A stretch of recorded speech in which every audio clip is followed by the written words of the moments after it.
आप सबका मेरे चैनल में स्वागत है। आज से मैं एक नई श्रृंखला शुरू कर रहा हूँ, श्रीमद् भगवत गीता। भगवत गीता के बारे में कई लोग कई बातें करते हैं, सबकी अपनी अपनी व्याख्या होती है और सब अपने अपने तरीके से इसकी व्याख्या करते हैं। लेकिन मेरी कोशिश रहेगी कि मैं जो भगवत गीता की व्याख्या करूं और जो उसके शब्दार्थ बताऊं वो एकदम ऑथेंटिक हो और उसको किसी विशेष विचारधारा से न जोड़ा जाए, बल्कि जिस प्रकार से उसका अर्थ दिया गया है उसी प्रकार से उसकी व्याख्या की जाए और उसमें कोई किसी विचारधारा को शामिल न किया जाए। हाँ, हालांकि उसकी व्याख्या में मेरे विचार भी सम्मिलित रहेंगे, लेकिन जहाँ तक अर्थ की बात है तो मैं मूल अर्थों को ही लेने की कोशिश करूँगा। तो इसीलिए मैंने गीता प्रेस के श्रीमद् भगवत गीता पदच्छेद अन्वय साधारण भाषा टीका सहित लिया है, जो जय दयाल गोयंदका जी का है, जिसकी व्याख्या अन्वय, इसमें व्याख्या तो नहीं है, सिर्फ अर्थ मिलेंगे, पदच्छेद मिलेंगे, अन्वय मिलेंगे और साधारण भाषा टीका है। तो ये ज़्यादा बेहतर है क्योंकि इसमें कोई व्याख्या नहीं है, तो हम लोग किसी विचारधारा से संलग्न नहीं होंगे, हम लोग शब्दों के ठीक ठीक अर्थ को समझेंगे और उसके हिसाब से हम लोग भगवत गीता को समझने की कोशिश करेंगे। तो आइए हम लोग इसकी शुरुआत करते हैं प्रथम अध्याय से।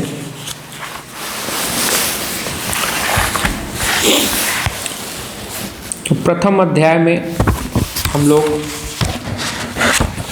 जैसा कि हम लोग जानते हैं, सबसे पहली बात होती है कि गीता, जिनको बिल्कुल भी श्रीमद् भगवत गीता के बारे में कुछ भी पता नहीं है, उनके लिए मैं थोड़ी सी भूमिका बताना चाहूँगा कि जब महाभारत के युद्ध का आरंभ होने वाला था तो भगवान श्री कृष्ण जो है वो अर्जुन के सारथी थे और अर्जुन ही सबसे मुख्य योद्धा थे, जो कि वाण चलाने में उनके भीष्म पितामह, कृपाचार्य, द्रोणाचार्य, जितने भी बड़े योद्धा थे, सबको टक्कर देने में ये अकेले सक्षम थे। लेकिन ऐसा होता है कि जब अर्जुन युद्ध भूमि में पहुंचते हैं तो वो देखते हैं कि सामने जिनसे मैं युद्ध करने वाला हूँ वो सब तो मेरे रिश्तेदार ही हैं। कोई मेरे पितामह हैं, दादाजी हैं, कोई मेरे चाचा जी हैं, कोई मेरा अपना भाई तो नहीं, चचेरे भाई हैं।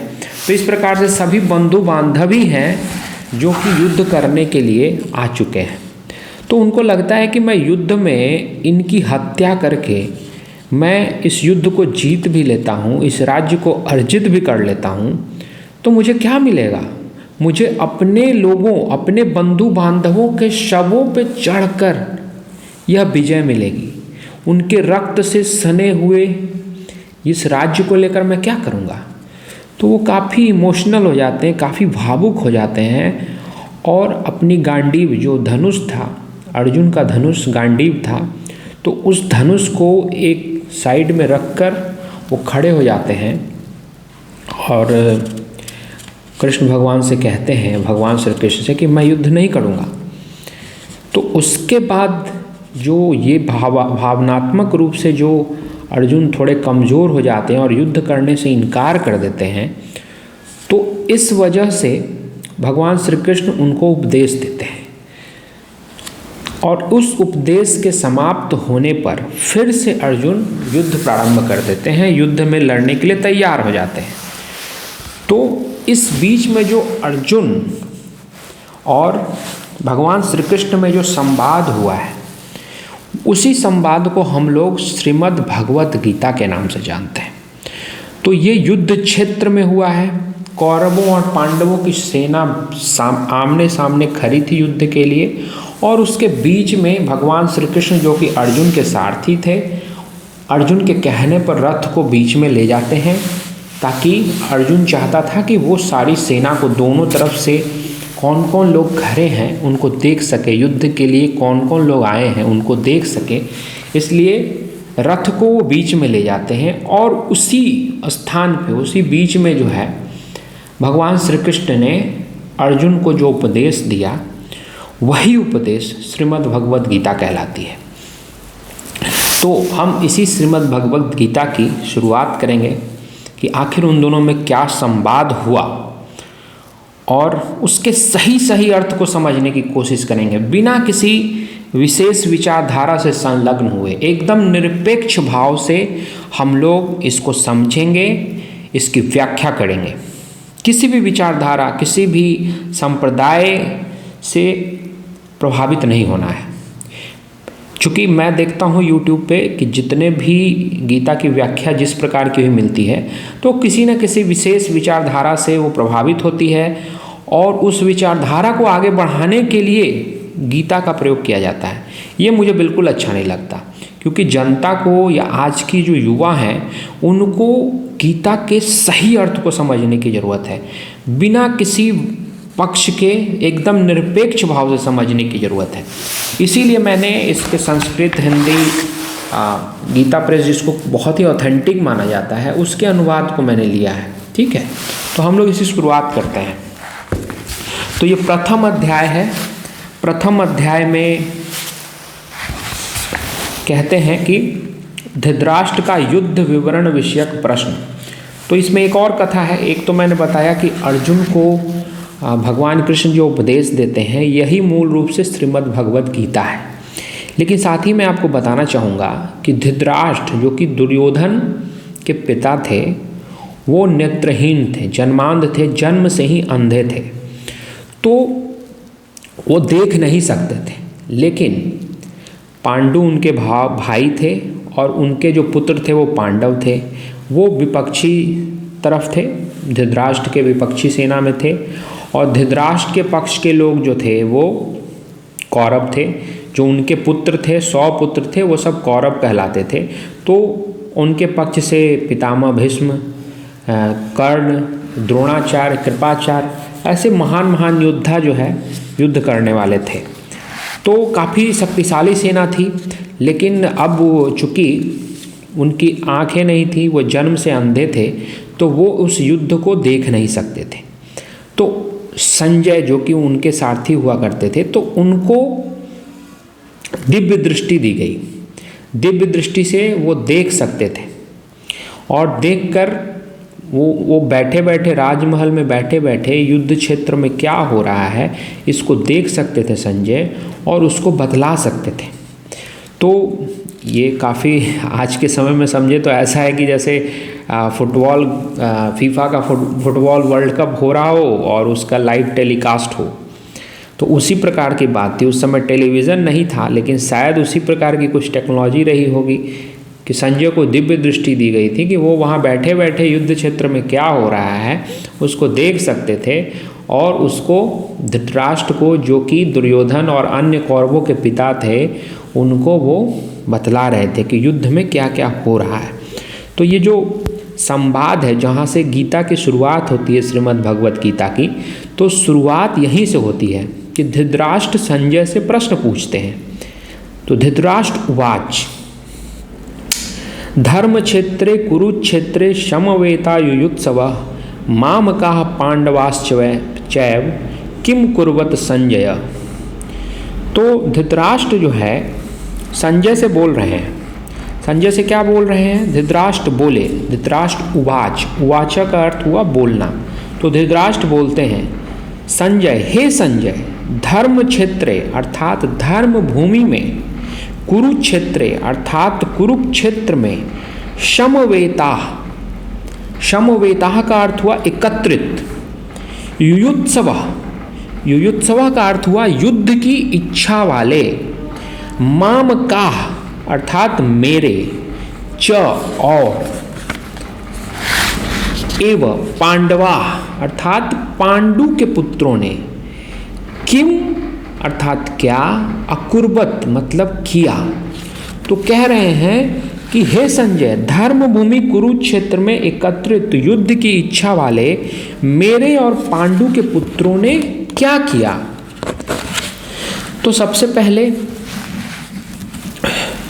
यहाँ पे आप देख सकते हैं कि जो कुरुक्षेत्र है जहाँ पे युद्ध हो रहा है उसको धर्म क्षेत्र समझा जाता था। वो धर्म की भूमि थी। इसलिए कुरुक्षेत्र का ही चुनाव किया गया था युद्ध के लिए कि एक धर्म भूमि है, तो ऐसे धर्म भूमि में जो युद्ध होगा वो निश्चित रूप से धर्म के पक्ष में होगा, तो इसलिए उस क्षेत्र को चुना गया था। तो संजय को वो बोल रहे हैं धृतराष्ट्र कि धर्म भूमि कुरुक्षेत्र में जो युद्ध करने की इच्छा वाले, मतलब युद्ध करने की इच्छा दोनों तरफ है, पांडवों की भी है युद्ध करने की इच्छा, वो अपना प्रतिशोध लेना चाहते हैं, वो अपने खोए राज्य को वापस पाना चाहते हैं, और दूसरी तरफ कौरव हैं जो कि हमेशा से राज्य पे अपना अधिकार जमाए रखना चाहते हैं। तो उन दोनों में युद्ध है, वो अपने अधिकार के लिए लड़ रहे हैं और इनका कहना है कि नहीं, ये राज्य पे मेरा अधिकार है। दोनों अपना अपना अधिकार जता रहे हैं। तो यहीं पे धृतराष्ट्र बोलते हैं कि मेरे और पांडु के पुत्रों ने, देखिए यहाँ दोनों पांडु और धृतराष्ट्र दोनों भाई थे, लेकिन धृतराष्ट्र पार्शियलिटी कर रहे हैं या भेदभाव कर रहे हैं, वो अपने पुत्र और पांडु के पुत्र बता रहे हैं, मतलब वो पांडु के पुत्रों को अपना पुत्र नहीं समझ रहे हैं। यहीं से पुत्र मोह की बात शुरू हो जाती है कि धृतराष्ट्र के मन में कहीं ना कहीं पुत्र मोह है, वो अपने पुत्रों को अपना पुत्र समझ रहे हैं और पांडु के पुत्रों को अपना पुत्र नहीं समझ रहे हैं।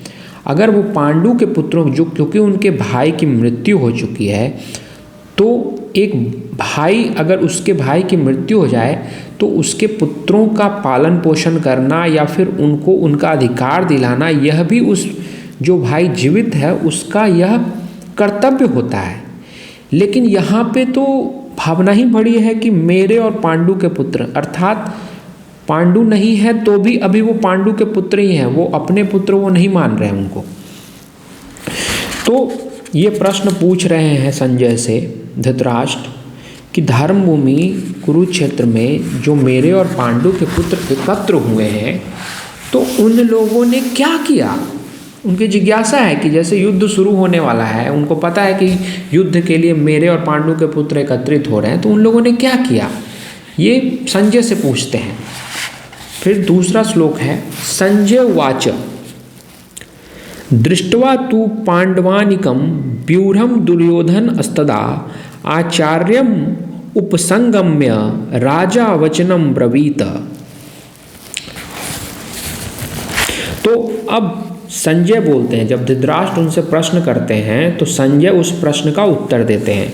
प्रश्न का क्या उत्तर देते हैं कि तदा, अर्थात उस समय, राजा, राजा का मतलब तो राजा ही होता है, दुर्योधन व्यूढ़म, तो अर्थात दुर्योधन ने व्यूढ़म अर्थात व्यूह रचना युक्त पांडवानिकम, पांडवों की सेना को, दृष्टवा अर्थात देखकर, तू का मतलब और, आचार्यम, यहाँ आचार्य से द्रोणाचार्य की बात हो रही है कि द्रोणाचार्य के बारे में बता रहे हैं। आचार्यम अर्थात द्रोणाचार्य के उपसंगम्य, पास जाकर, उपसंगम्य का अर्थ हुआ पास जाकर, वचनम अर्थात वचन, अब्रवीवत कहा, अब्रवीवित मतलब कहा। तो कह रहे हैं, संजय बतला रहे हैं कि जो दुर्योधन जो है, जो धृतराष्ट्र का ज्येष्ठ पुत्र है, वो क्या करता है कि उस समय, वो बतला रहे हैं कि वहाँ क्या हो रहा है, तो वो बतलाते हैं कि उस समय, जिस समय की बात वो कर रहे हैं, युद्ध क्षेत्र में जो एकत्रित हैं, तो उस समय की बात कर रहे हैं कि उस समय राजा दुर्योधन ने व्यूह रचना युक्त पांडवों की सेना को देखकर और द्रोणाचार्य के पास जाकर यह वचन कहा। तो अर्थात पांडवों की सेना एकदम व्यूह रचना युक्त थी, मतलब सेना को एक तरीके से सजाया जाता था, उसी को व्यूह रचना कहते हैं। तो पांडवों की सेना जो अत्यंत सुंदर ढंग से सजी हुई थी, उसको देखकर राजा दुर्योधन, क्योंकि कौरवों की तरफ से नेतृत्व कौन कर रहे हैं, तो दुर्योधन कर रहे हैं, वो दुर्योधन ही राजा है। तो उस जो पांडवों की सेना को जब दुर्योधन देखता है, तो उसको देखकर द्रोणाचार्य के पास जाकर यह वचन कहता है। कौन सा वचन कहता है, ये हम आगे देखेंगे। तो यहाँ पे संजय बतला रहे हैं कि दुर्योधन क्या कर रहा है। दुर्योधन जो है सामने पांडवों की सेना को देखता है, उसके बाद वो द्रोणाचार्य के पास जाता है और कुछ कहता है। क्या कहता है, ये अगले श्लोक में है। पश्येताम पांडुपुत्राणाम आचार्यम महतिम चमूम व्यूहाम द्रुपदपुत्रेण तव शिष्येण धीमता।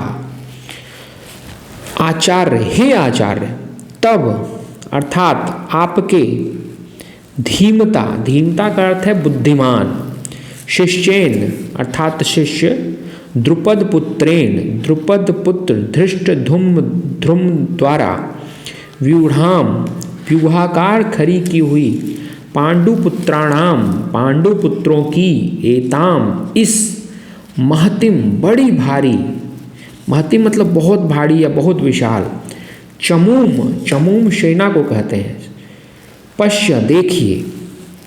तो पहले वो देखता है कि सामने पांडवों की सेना है, वो अत्यंत सुव्यवस्थित रूप से व्यूहाकार सजाई हुई है। उसके बाद वो कहाँ जाता है, तो वो द्रोणाचार्य के पास जाता है और द्रोणाचार्य के पास जाकर कहता है कि हे आचार्य, द्रोणाचार्य क्या था कि पांडवों और कौरवों दोनों के गुरु थे। तो वो कहता है कि हे आचार्य, आपके बुद्धिमान शिष्य द्रुपद पुत्र धृष्टद्युम्न द्वारा व्यूहाकार खड़ी की हुई पांडुपुत्रों की इस भारी सेना को देखिए। तो एक्चुअली क्या था, एक कहानी है कि द्रुपद और द्रोणाचार्य ये दोनों मित्र थे और एक ही साथ शिक्षा ग्रहण किए थे। तो उसके बाद जब शिक्षा ग्रहण कर रहे थे उसी दौरान इन दोनों में बहुत गाढ़ी मित्रता थी। तो द्रुपद कहते थे कि जब मैं राजा बनूंगा, जो कि शिक्षा ग्रहण करने आए थे वो राजा के पुत्र थे तो निश्चित रूप से उनको राजा बनना था। तो वो कहते हैं कि जब मैं राजा बनूंगा तो मैं तुम्हें भी राज्य का एक उचित हिस्सा दूंगा। तो अब ये तो छोटे उम्र में लोग बोलते हैं, उस प्रकार से द्रुपद ऐसा सोचकर बोल रहा था, लेकिन इसको द्रोणाचार्य बहुत ही गंभीरता से लेते हैं कि उनको बड़ी प्रसन्नता होती है कि मेरा मित्र इतना बढ़िया है। वो बोलता है कि बड़ा होकर मुझे अपने राज्य का हिस्सा देगा। तो जब दोनों की पढ़ाई पूरी हो जाती है और द्रोणाचार्य एक ब्राह्मण थे और बहुत गरीब थे, मतलब उनकी स्थिति अच्छी नहीं रहती है, तो फिर उनको याद आता है अपने मित्र का कि मेरे मित्र ने कहा था कि जब मैं राजा बनूंगा तो तुमको भी अपने राज्य का कुछ हिस्सा दूंगा। तो वो सोचते कि मेरा इतना मतलब गहरा मित्र था, साथ में पढ़ा, उसने ये वचन भी दिया है तो वो अपने वचन को निश्चित रूप से पूर्ण करेगा। तो वो द्रुपद के पास जाते हैं। लेकिन जब द्रुपद के पास जाते हैं तो द्रुपद राजा बनने के बाद बदल गया। तो वो अहंकार में, दंभ में आकर द्रोणाचार्य का अपमान कर देता है कि तुम्हें साहस कैसा हुआ हिस्सा मांगने की, तुम तो ब्राह्मण हो, तुमको भिक्षा मांगनी है, या कहो तो मैं कुछ दे देता हूँ ऐसा ही, लेकिन हिस्सा मैं तुम्हें कैसे दे सकता हूँ। वो तो बचपन में की हुई बातें थी, उसको भूल जाओ। इस प्रकार से मतलब कुछ वार्तालाप होता है उनमें। तो इस बात से द्रोणाचार्य बहुत ही नाराज हो जाते हैं और वो प्रतिशोध लेने की सोचते हैं। तो जब पांडवों और कौरवों को शिक्षा देते हैं, तो जब शिक्षा उनकी पूर्ण हो जाती है तो अपने शिष्यों से कहते हैं कि द्रुपद को बंदी बना कर लाओ। तो पांडव और कौरव जाकर द्रुपद से युद्ध करते हैं और उनको बंदी बना के लाते हैं। तो उसके बाद जो है इसका प्रतिशोध पूरा होता है, द्रोणाचार्य का प्रतिशोध पूरा होता है। तो इस बात से अब द्रुपद भी इनका शत्रु बन जाता है। द्रुपद को बहुत ही अपमान लगता है कि मुझे द्रोणाचार्य ने अपमानित किया, बंदी बनाकर मुझे लाया, अपने शिष्यों से बंदी बनवाया। तो वो बहुत ही मतलब क्रोधित हो जाता है और वो अपने अपमान का बदला लेने के लिए एक यज्ञ करता है और उस यज्ञ से एक पुत्र और एक पुत्री पैदा होती है।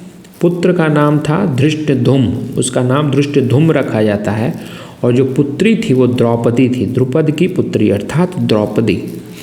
तो इन दोनों, वो यज्ञ इसीलिए किया था ताकि उसका प्रतिशोध पूर्ण हो। तो ये पुत्र और पुत्री जो हुए थे एक्चुअली उसके प्रतिशोध को पूरा करने के लिए ही पैदा हुए थे।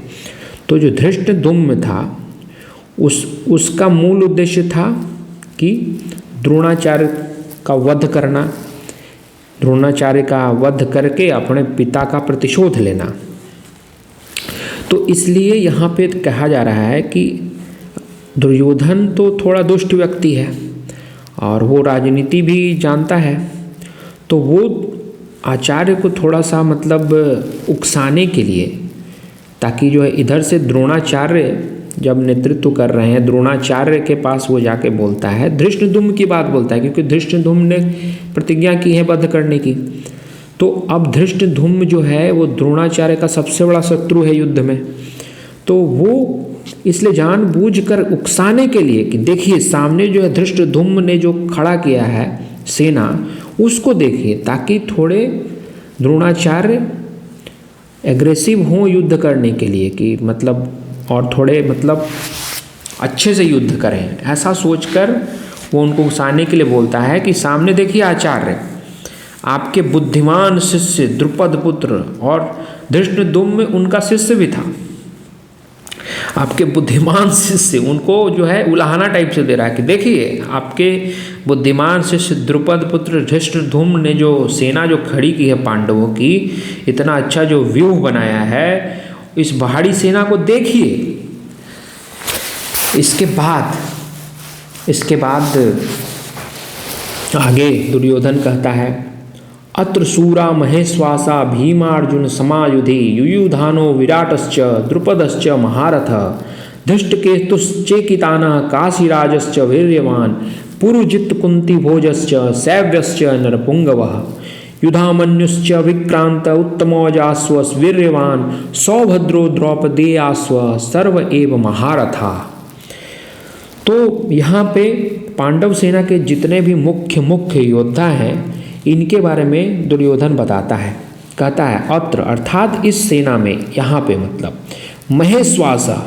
महेश्वासा मतलब हो गया बड़े बड़े धनुषों वाले, च तथा युधि युद्ध में, भीमार्जुन समाह भीम और अर्जुन के समान, सूरा अर्थात बहुत सूरवीर, युयुधान सात्यकी का नाम ही युयुधान, उसको सात्यकी को डिनोट किया जा रहा है, च और विराट, तो च अर्थात तथा, महारथ महारथी जो युद्ध में बड़े बड़े सूरवीर थे उनको महारथी भी कहा जाता, जिनके रथ बड़े बड़े होते थे, द्रुपद राजा द्रुपद, धृष्टकेतु, चेकितान अर्थात चेकितान जो कि एक योद्धा था, च तथा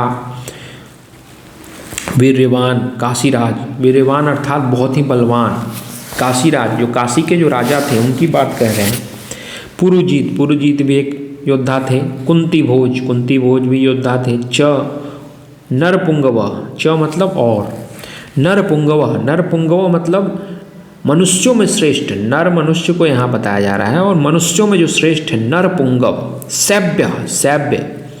शैव्य भी एक योद्धा है, उनको दुर्योधन नरपुंगव बता रहा है, अर्थात मनुष्यों में श्रेष्ठ बता रहा है, विक्रांत अर्थात पराक्रमी, जो बहुत ही पराक्रमी है, युधामन्यु भी एक योद्धा है, च तथा वीर्यवान उत्तमौजा अर्थात बलवान उत्तमौजा, सौभद्रा अर्थात सुभद्रा का पुत्र अभिमन्यु था, च एवं द्रौपदेया द्रौपदी के 5 पुत्र, सर्वे एव महारथा सभी महारथी हैं।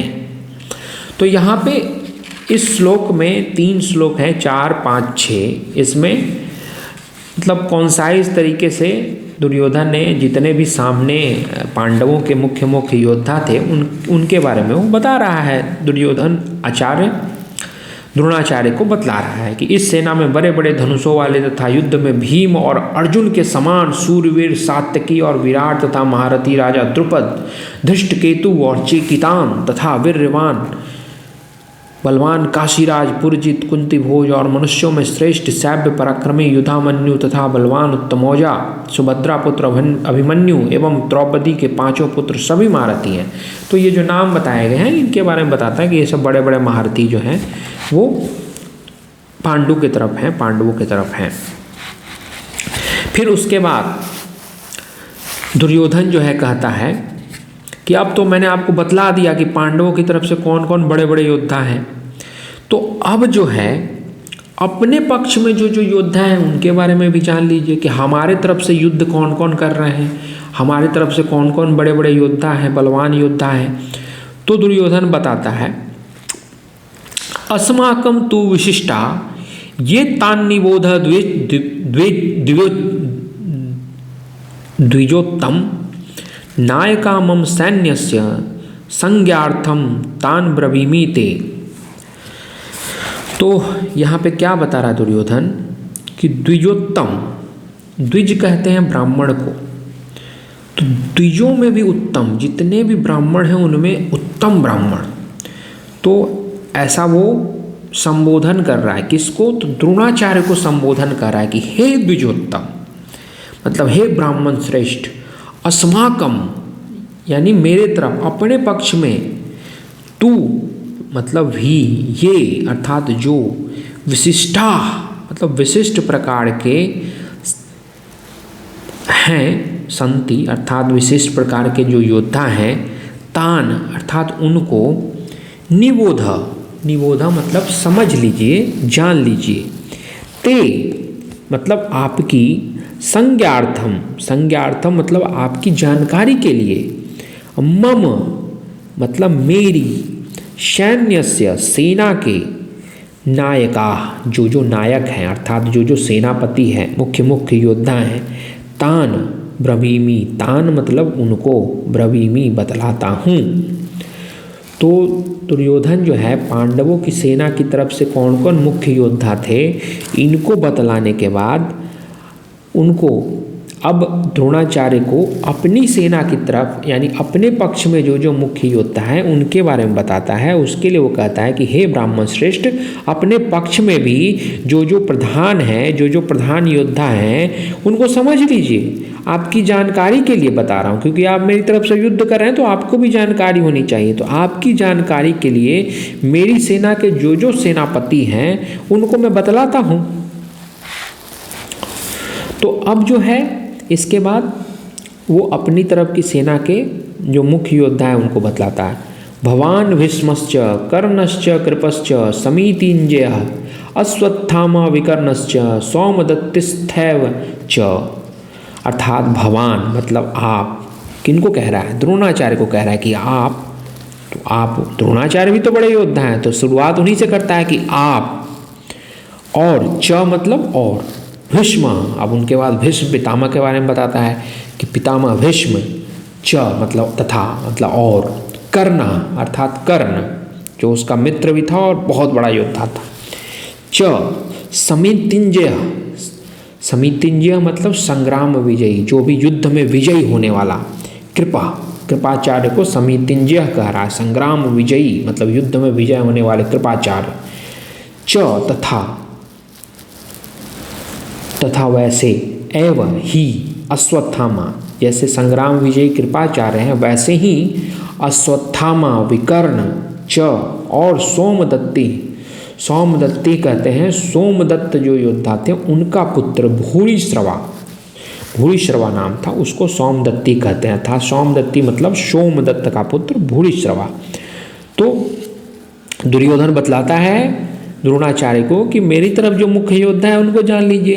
तो मेरी तरफ बात उनसे कर रहा था तो सबसे पहले शुरुआत उनसे ही से कहता है कि आप अर्थात द्रोणाचार्य, पितामह भीष्म, कर्ण, कृपाचार्य, अश्वत्थामा, विकर्ण और सोमदत्त का जो पुत्र है भूरिश्रवा, ये सब मुख्य मुख्य योद्धा हैं। अन्य च वह सूरा मदर्थे त्यक्त जीविता नाना शस्त्र प्रहरणा सर्वे युद्ध विशारदा।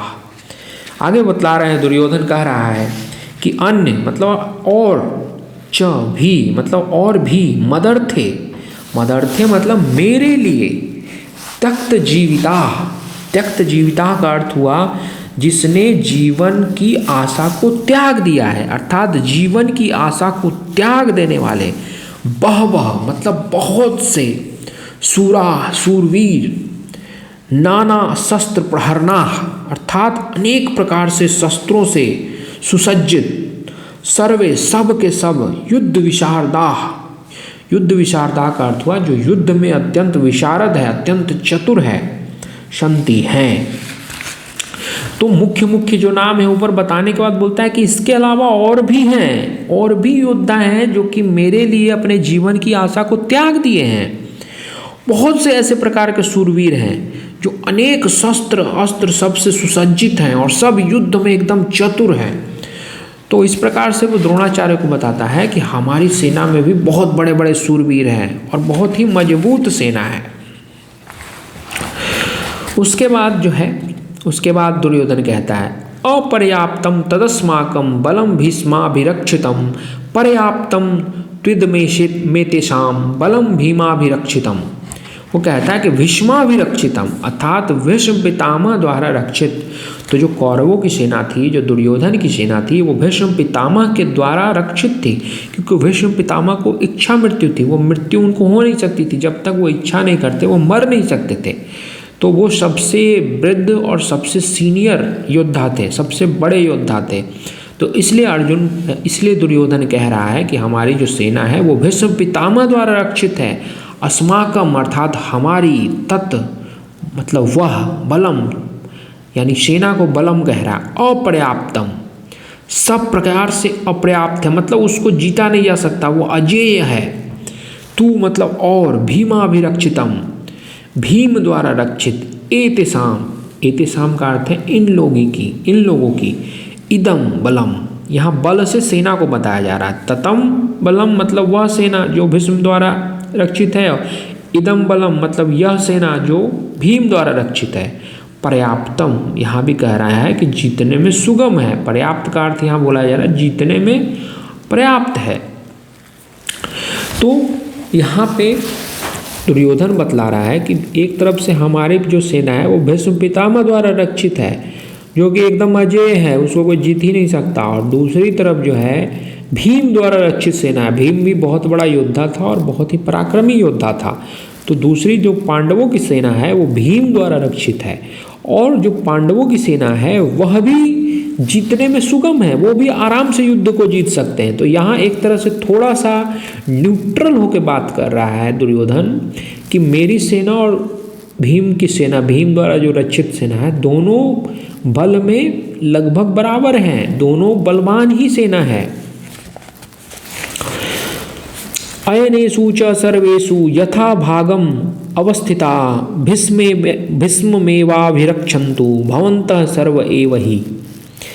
तो आगे फिर दुर्योधन बतला रहा है कि च अर्थात इसलिए, सर्वेषु सब, सर्वेषु मतलब सब, सारी तरफ से, अयनेषु मोर्चों पर, सभी मोर्चों पर, यथा भागम अपनी अपनी जगह, अवस्थिता स्थिर रहते हुए, भवंतः का अर्थ हुआ आप लोग, जो संबोधित करके सबको बता रहा है द्रोणाचार्य को, तो उनको कह रहा है कि आप लोग सर्वे एव मतलब सभी ही, मतलब निसंदेह, भीष्म पितामह की, एव अर्थात ही, अभिरक्षन्तु सब ओर से रक्षा करें। तो दुर्योधन कह रहा है कि मैं इसलिए कह रहा हूँ कि हमारी जो सेना है वो भीष्म पितामह से रक्षित है, अर्थात जब तक भीष्म पितामह जीवित रहेंगे तब तक हमारी सेना को कोई नहीं हरा सकता, क्योंकि भीष्म पितामह युद्ध में सबसे निपुण हैं, सबसे बड़े योद्धा हैं, और साथ में उनको इच्छा मृत्यु मिली हुई थी।